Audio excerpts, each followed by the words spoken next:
Assalamualaikum warahmatullahi wabarakatuh. Halo rekan MNCO semuanya, selamat datang di channel YouTube kami Sharing Pajak MNCO bersama saya Eva Suliawanti. Pada video kali ini, saya akan membawakan tutorial pelaporan SPT 1770S via DJP online melalui metode upload. Perlu rekan-rekan semua ketahui bahwa metode pelaporan SPT PPH orang pribadi 1770S ada 3 metode. Yang pertama yaitu dengan bentuk formulir, yang kedua dengan panduan, dan yang ketiga dengan upload SPT. Jika kita memilih metode upload untuk pelaporan SPT PPH orang pribadi melalui via DJP online, maka kita harus menyiapkan file dalam bentuk CSV. CSV ini akan kita dapatkan ketika kita membuat SPT PPH orang pribadi menggunakan ISPT. ISPT PPH orang pribadi dapat digunakan oleh wajib pajak yang menggunakan formulir 1770 dan 1770S. Mulai tahun pajak 2015. Persiapan pelaporan. Yang pertama, download aplikasi ISPT tahunan orang pribadi melalui laman www.pajak.go.id. Yang kedua, download batch update ISPT tahunan orang pribadi pada laman www.pajak.go.id. Yang ketiga, install aplikasi ISPT PPH OP beserta patch update-nya. Yang keempat, mengisi form ISPT 1770S. Yang kelima, menyiapkan file CSV dari aplikasi ISPT PPH orang pribadi. Yang keenam, menyiapkan bukti penerimaan pajak berupa NTPN ketika terdapat kurang bayar pada SPT PPH orang pribadi. Yang ketujuh, menyiapkan supporting dokumen. Dalam hal ini, yaitu bukti potong 1721A1 bagi karyawan swasta atau bukti potong 1721A2 bagi PNS. Yang terakhir, lapor pajak di DJP online melalui laman www.pajak.go.id. Selanjutnya kita akan masuk ke pengisian ISPT PPH orang pribadi. Yang pertama, kita harus menyiapkan database kosong yang bisa kita copy dari local disk C. Kemudian kita cari di program file x86. Kemudian cari di folder DJP dan pilih folder ISPT tahunan PPH orang pribadi. Folder ini akan otomatis muncul ketika kita sudah berhasil menginstal ISPT tahunan orang pribadi. Selanjutnya, untuk database kosong bisa kita copy dan kita pastekan di local disk lain, bisa local disk D, local disk E, ataupun yang lainnya. Dan kita masukkan ke dalam folder. Selanjutnya kita rename sesuai dengan keinginan kita, agar nantinya ketika kita akan mencari folder tersebut, bisa dengan mudah kita temukan. Setelah kita menyiapkan database kosong, langkah selanjutnya adalah kita masuk ke aplikasi ISPT orang pribadi. Aplikasi ini bisa kita buka di local disk C, kemudian di folder program file x86, lalu di folder DJP, dan terakhir kita masuk di folder ISPT tahunan PPH orang pribadi. Lalu kita buka file orangpribadi.ispt yang berbentuk application. Sebelum kita isi ISPT PPH OP 1770S, data-data yang perlu kita siapkan adalah Yang pertama, bukti potong 1721A1 atau bukti potong 1721A2. Yang kedua, NPWP. Yang ketiga, data rincian harta atau hutang per 31 Desember 2020. Yang keempat, data penghasilan lain jika ada. Yang kelima, bukti potong yang pernah kita terima sepanjang tahun 2020 meliputi PPh pasal 22, 23, dan 4 ayat 2 jika ada.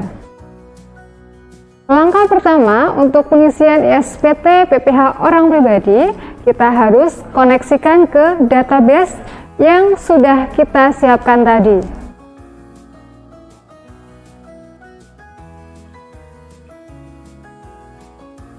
Pada kotak dialog login, kita perlu mengisikan username dan password. Untuk username, ini sudah otomatis terisi, dan untuk password, kita isi 123. Selanjutnya akan tampil profil wajib pajak.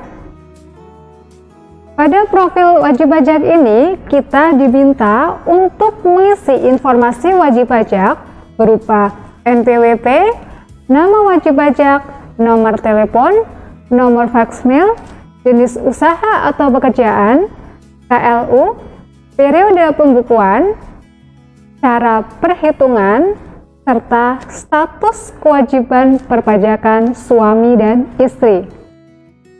Yang pertama, kita isikan dulu untuk NPWP-nya. Selanjutnya, kita isikan nama wajib pajak, lalu nomor telepon, lalu nomor faksmil jika ada, lalu jenis usaha atau pekerjaan, dalam hal ini adalah karyawan, sehingga untuk KLU-nya kita isikan KLU karyawan, yaitu 96304.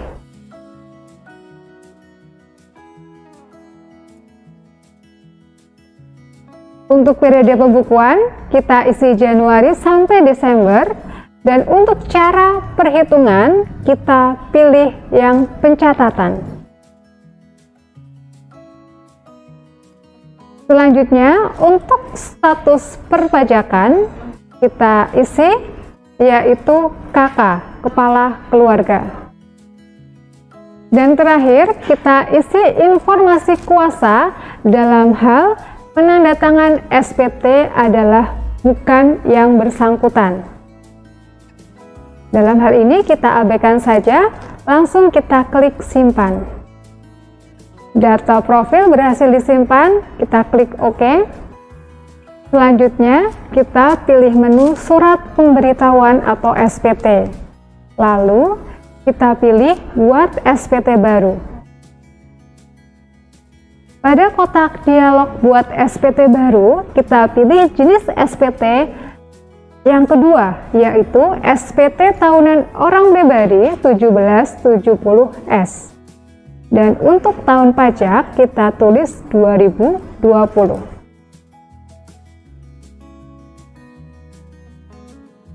Untuk pembetulan kita isi kosong.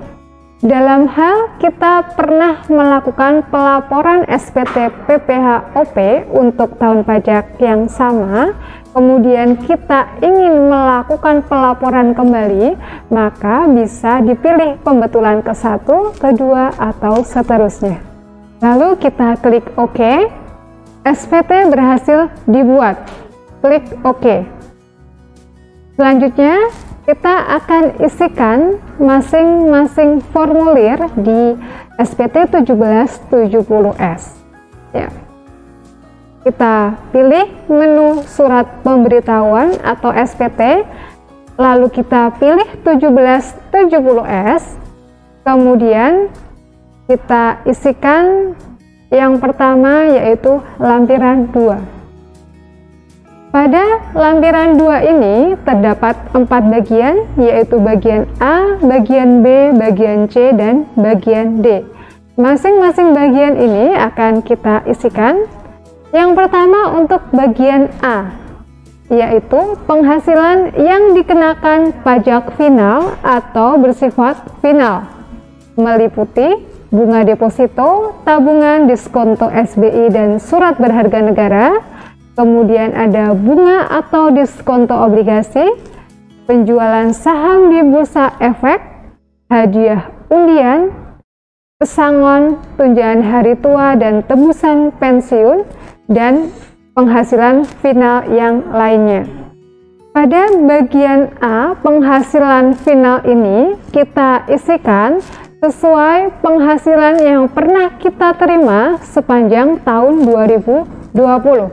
Dalam hal ini, karena pernah mendapat bunga tabungan untuk tahun 2020, maka saya isikan di nomor 1, bunga deposito, tabungan, diskonto SBI, surat berharga negara, meliputi dasar pengenaan pajaknya serta PPh terutangnya.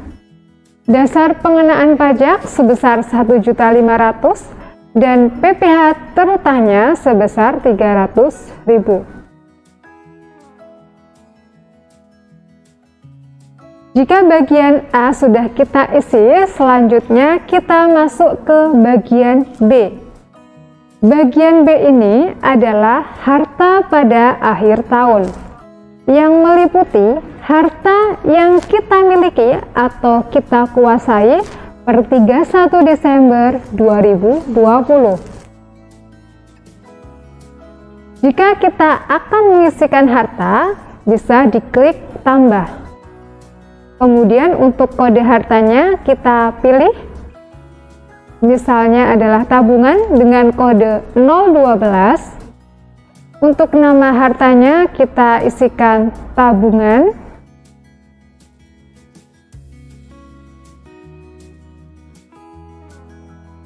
Tahun perolehannya tahun 2020.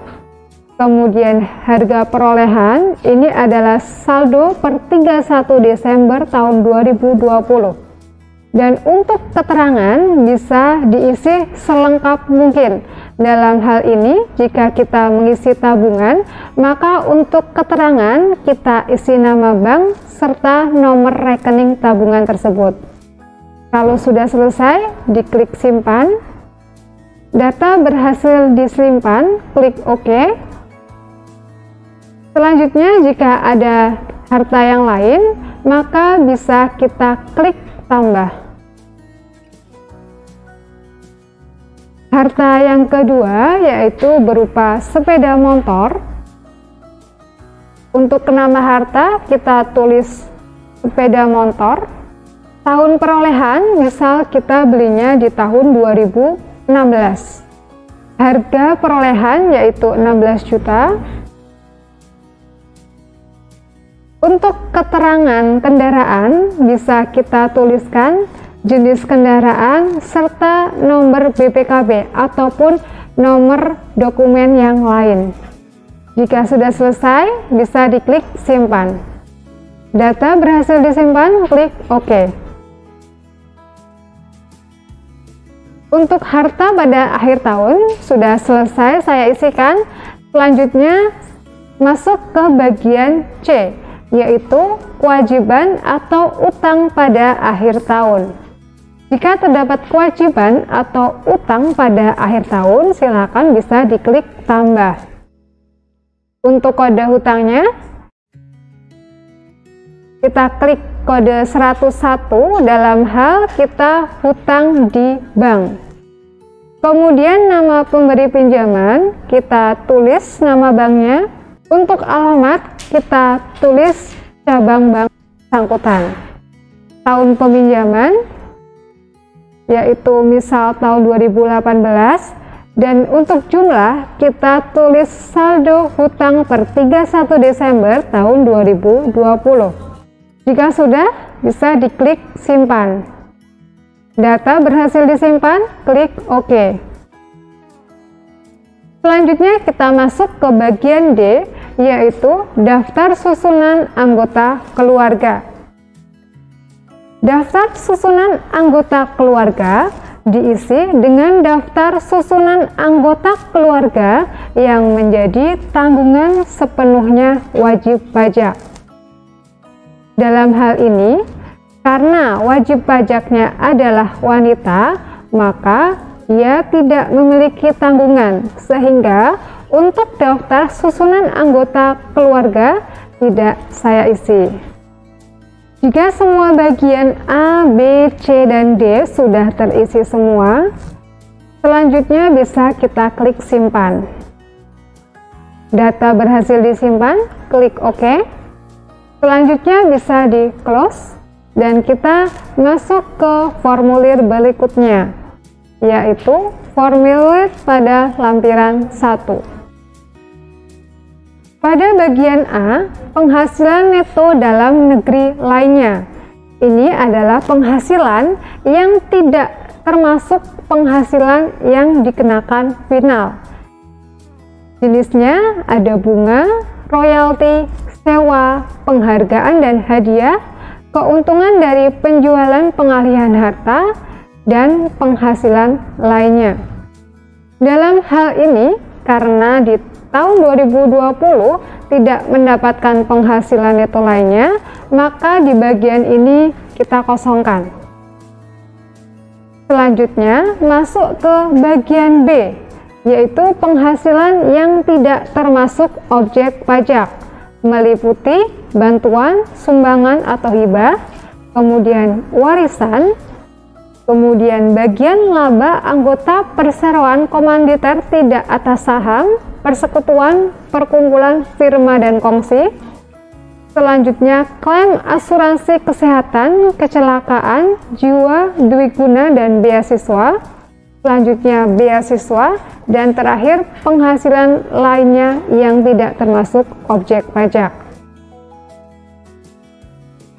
Jika menerima penghasilan ini selama tahun 2020 bisa diisikan, tapi jika tidak ada, silakan dikosongkan. Lanjut ke bagian C adalah daftar pemotongan atau pemungutan PPh oleh pihak lain dan PPh yang ditanggung pemerintah. Untuk mengisi bagian C ini, daftar pemotongan atau pemungutan PPh oleh pihak lain dan PPh yang ditanggung pemerintah, dasarnya adalah dari bukti potong 1721A1 atau A2. Langsung saja kita klik tambah. Kemudian kita lihat bukti potong yang sudah kita siapkan. Kita tuliskan untuk nama pemotongnya. Kemudian kita isikan NPWP pemotong. Kemudian nomor bukti potong yang bisa kita lihat di bagian formulir 1721A1 paling atas. Untuk tanggal bisa kita lihat di bukti potong di bagian paling bawah. Jenis pajak kita pilih PPh pasal 21. Kemudian untuk PPh dipotong atau dipungut yaitu sebesar Rp2.302.300, yaitu sesuai bukti potong pada nomor 20, yaitu PPh pasal 21 dan pasal 26 yang telah dipotong dan dilunasi. Kalau sudah, silakan bisa diklik simpan. Data berhasil disimpan, klik OK.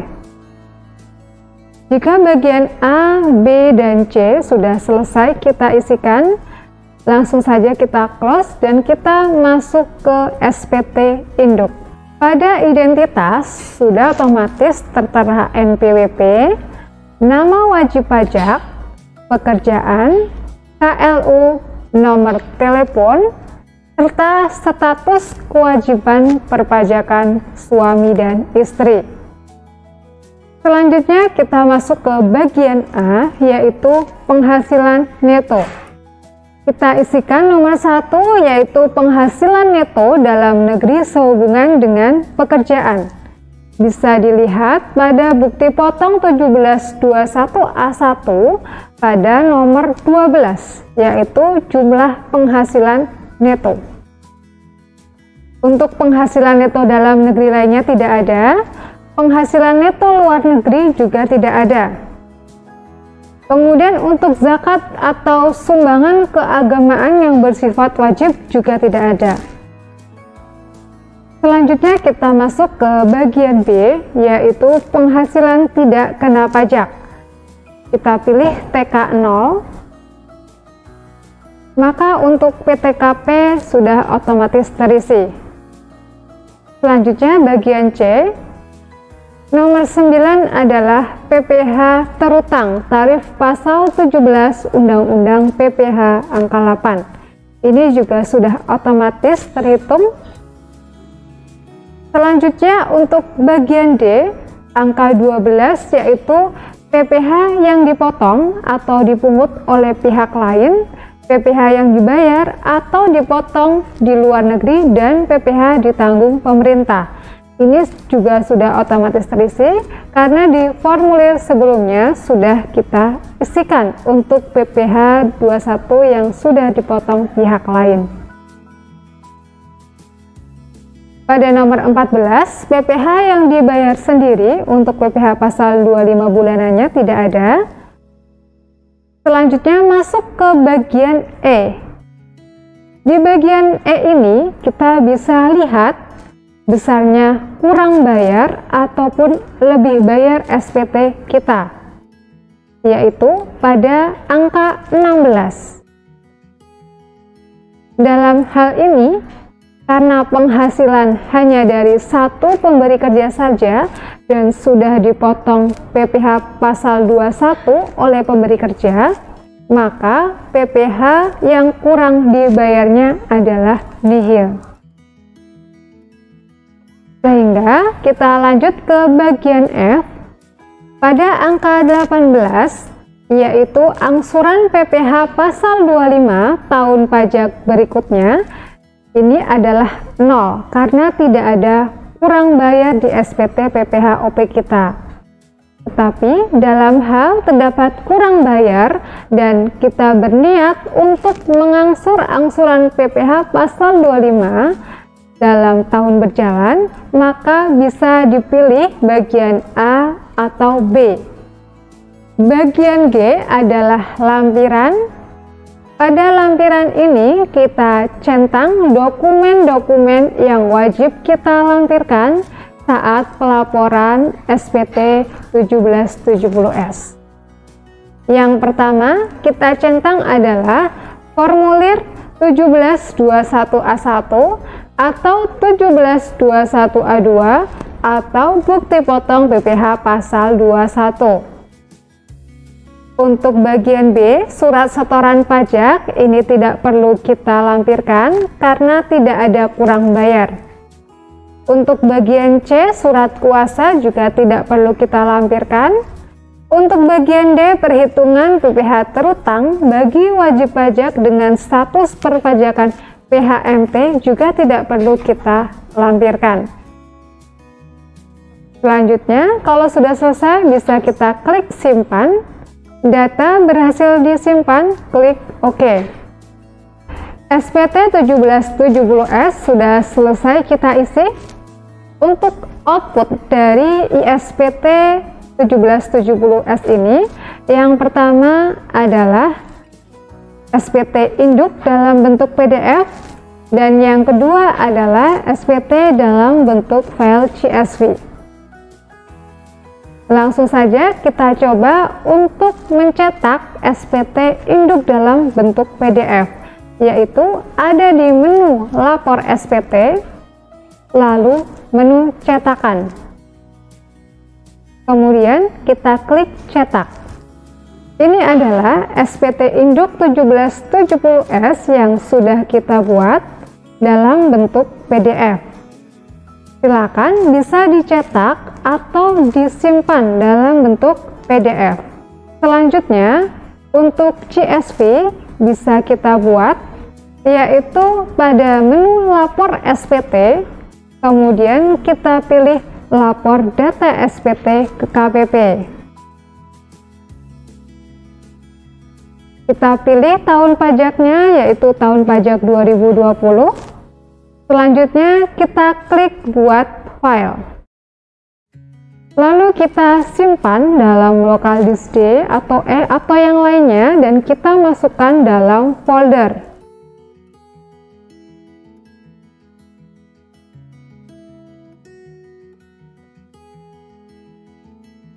Lalu sudah, klik OK.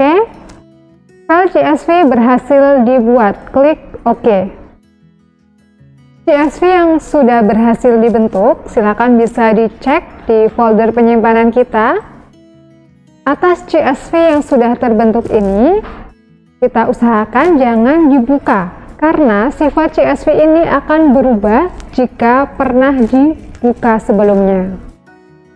Selanjutnya kita akan masuk ke pelaporan SPT PPh OP 1770S via DJP online, yaitu pada laman www.pajak.go.id.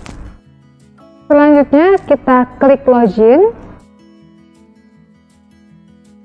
Selanjutnya kita tulis NPWP, password, serta captcha untuk bisa masuk ke DJP online kita. Lalu kita masukkan kata sandi, lalu kita masukkan captcha, dan kita klik login. Sebelum kita masuk ke pelaporan SPT, kita pastikan dulu email ataupun nomor telepon yang tertera di profil DJP online kita bisa kita akses. Kita klik menu profil. Selanjutnya kita pastikan nomor handphone ataupun email DJP online kita. Selanjutnya bisa kita klik menu lapor. Kemudian kita pilih e-filing. Selanjutnya bisa kita pilih buat SPT. Sebelum kita upload CSV kita isikan kuesioner yang tertera pada DJP online kita. Yang pertama, apakah Anda menjalankan usaha atau pekerjaan bebas? Kita pilih tidak. Apakah Anda seorang suami atau istri yang menjalankan kewajiban perpajakan terpisah MT atau pisah harta PH? Kita klik tidak. Apakah penghasilan bruto yang Anda peroleh selama tahun kurang dari 60 juta rupiah? Kita klik tidak. Anda dapat menggunakan formulir 1770S. Pilihlah form yang akan digunakan. Ada 3 pilihan, dengan bentuk formulir, dengan panduan, dan dengan upload SPT. Kita langsung saja pilih dengan upload SPT. Selanjutnya kita klik upload SPT. Sebelum kita upload SPT, kita harus siapkan 2 file. File yang pertama yaitu file CSV yang sudah kita buat dari aplikasi SPT. Kemudian file yang kedua yaitu file dalam bentuk PDF, yaitu berupa bukti potong 1721A1 atau bukti potong 1721A2. Dan harus kita pastikan untuk nama file PDF kita harus sama sesuai dengan nama file CSV kita. Langsung saja kita klik pilih SPT. Yang kita upload adalah file CSV-nya terlebih dahulu. Selanjutnya untuk lampiran kita pilih file PDF kita. Jika sudah, langsung saja kita klik Start Upload.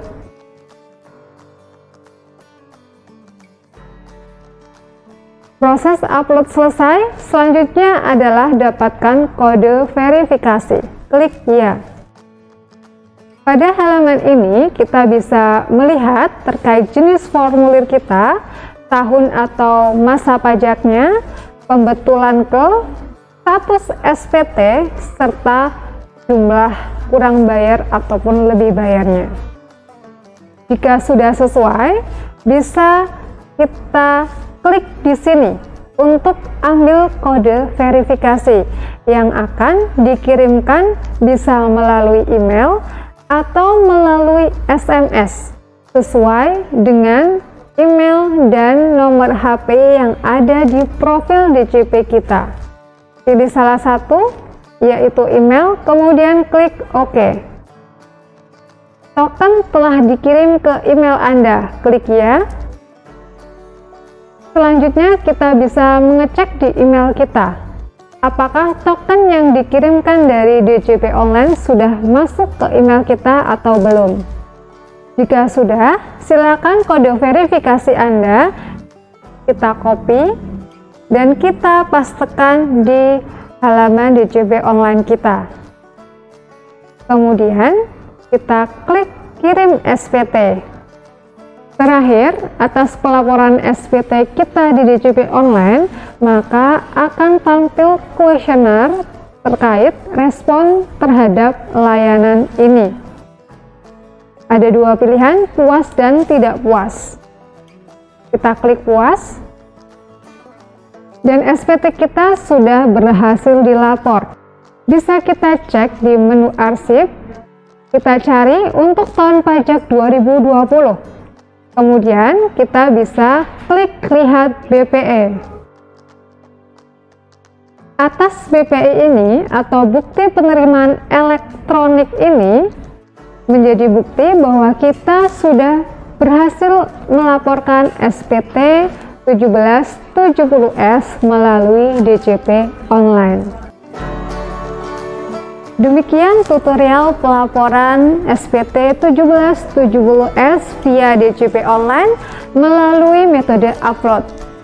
Jika rekan-rekan semua memiliki pertanyaan, silakan ajukan di kolom komentar di bawah ini. Jangan lupa untuk subscribe, like, dan share ke media sosial rekan-rekan semua. Terima kasih. Wassalamualaikum warahmatullahi wabarakatuh.